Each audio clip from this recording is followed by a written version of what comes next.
Hi, this is Pastor Chris. I'm the Family Life Pastor at Shining Alliance Church, and you are checking out our daily Bible studies. And of course, I'm doing it through a video format. Next week, we'll most likely return to a text format for those of you who don't have earphones to listen while you're at work or something like that, or wherever you read from.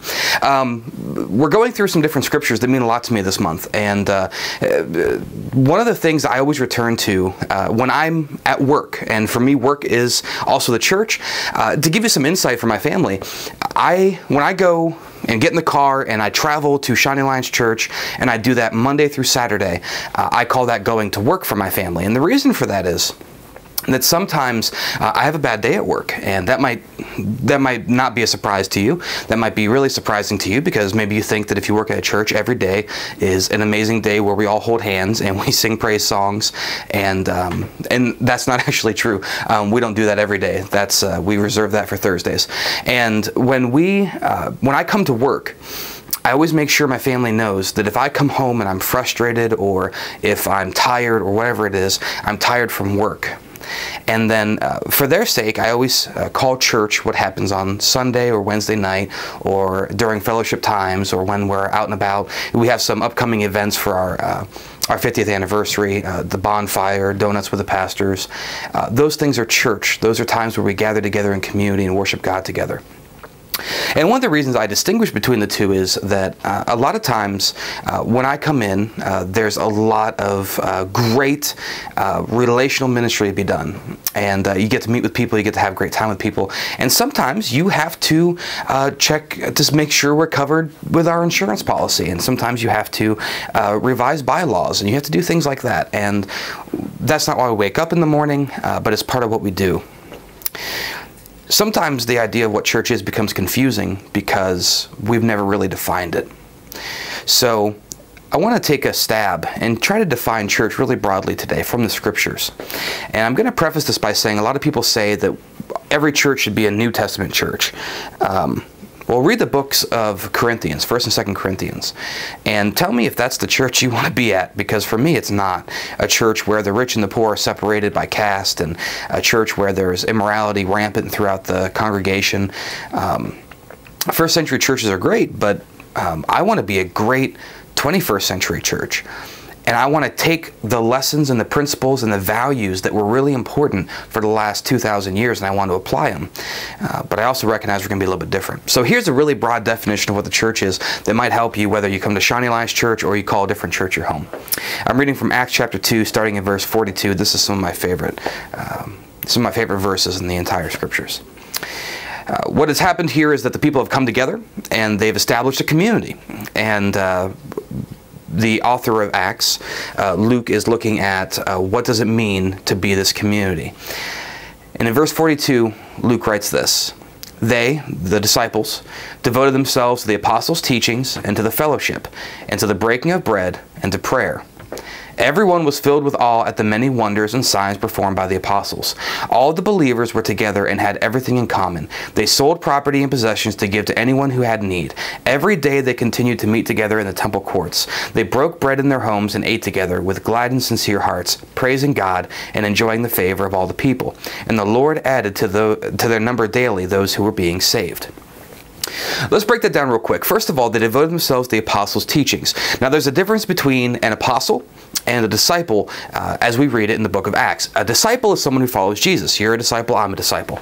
An apostle is one of the very few chosen who were always with Jesus during his ministry. And then, of course, we add to that in the book of Acts, Matthias, and then Paul during his conversion. So really we think of the 12 original and then the 14 when you include Matthias and Paul as the apostles. But Jesus had hundreds, if not thousands of disciples, people who followed his teachings.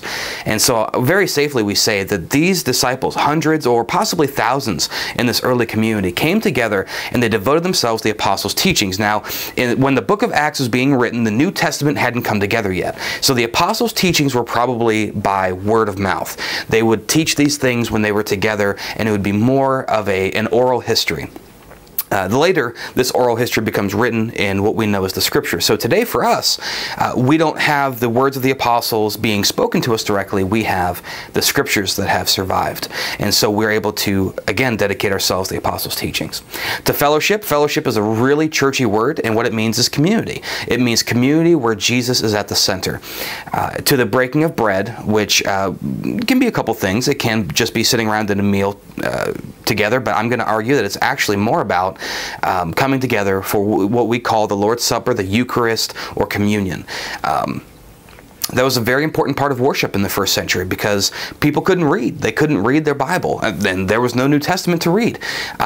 People couldn't always sing. And throughout the world today, there are many churches who don't sing because of fear of other people knowing what they're doing and them being arrested. But they always, and throughout history, have always had the breaking of the bread in communion or the Eucharist or whatever we call it, as a sincere and simple form of true worship.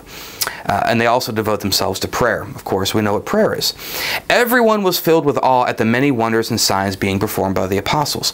So in other words, when this community devoted themselves to the teachings of the apostles, to fellowship, being together, to worship, the breaking of the bread, and to prayer, their individual relationship with God, everyone was filled with awe because of the result of that being these miraculous signs and wonders being performed.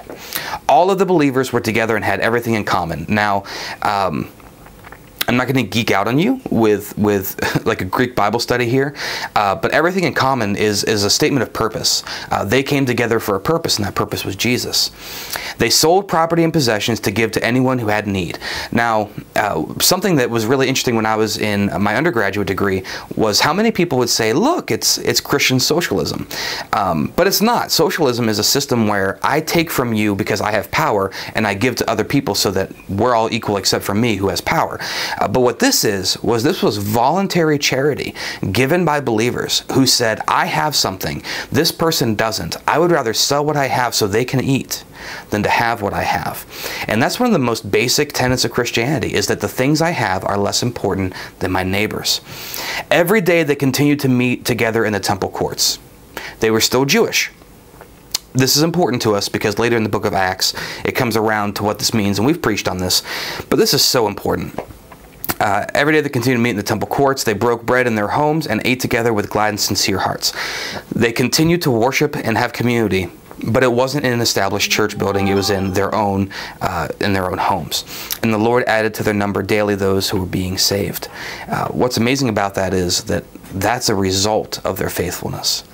So again, this month is Pastor Appreciation Month, and instead of asking you to do things for us, instead what I'm taking a lot of joy in is giving you a little bit of a picture about what it is to be a pastor and some of the things that we think about. Sometimes we think things through a little bit differently.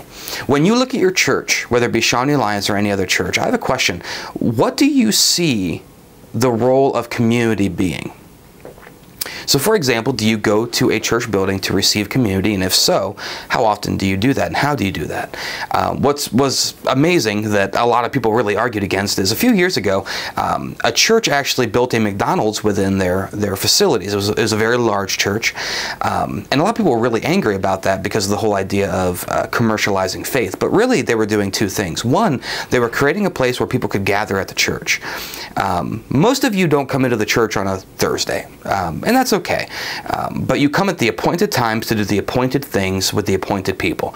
And that's not really community. That's that certainly can be worshipful, and that's really important, but that within itself doesn't constitute the fullness of community. And the other reason they did this restaurant, by the way, was to do job training for the poor and the homeless. So this is a great ministry. Community has to take place outside of appointed times, or it's not authentic community. It has to happen spontaneously as well as when it's planned. And what I love about the early church, and something that many 21st century churches have lost, is the power of the home. We have a phenomenal set of facilities here at Shawnee Alliance Church, and many churches do, and we like using them. But there's something special about inviting someone into the peace and the solitude and the presence of your home with your family and being in community with Christ together. My encouragement to you today is to make that a priority.